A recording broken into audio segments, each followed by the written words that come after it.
Nearly 2 years after the plan was first announced, Egypt has resumed efforts to privatize military-owned companies. Prime Minister Mustafa Modiblio is moving forward through the country's Sovereign Wealth Fund, which will offer stakes in firms including Wataniya Petroleum, Chilaut Safi, Slow Foods, and the National Company for Road Building.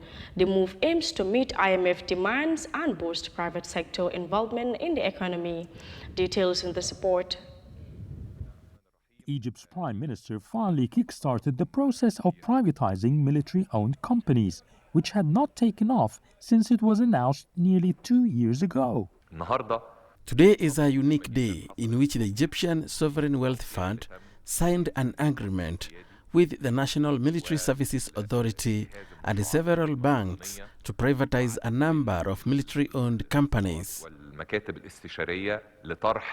The list includes water bottling company Safi, supermarket chain Chilaut, fuel station group Wataniya, and the National Company for Road Building. The IMF had set increased private sector involvement in Egypt's economy as a key condition for an $8 billion loan deal signed with Cairo last year. However, there have been several delays since this was first announced. There's been a lot of geopolitical volatility in the region recently and the war in Ukraine.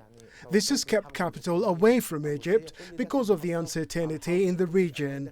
Selling at that time would have come at a loss.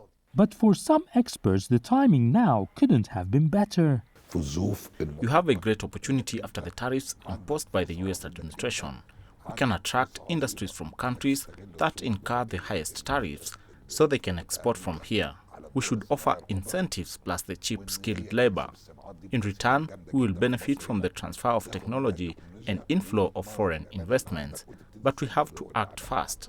Arab Gulf investors have shown the most willingness to tap into the market, but the Egyptian Sovereign Wealth Fund is expected to restructure some of these companies first before putting them up for sale. Most of the armed forces companies are profitable and sell essential products the market needs. Most notable is Silo, which manufactures food products. The restructuring will focus on upgrading management, tech and financing to be able to be more competitive and expand abroad to increase exports and create hard currency revenue. According to the government, the military-owned companies will be sold either to a strategic investor or released in the stock market or be run through a partnership between the state and the private sector.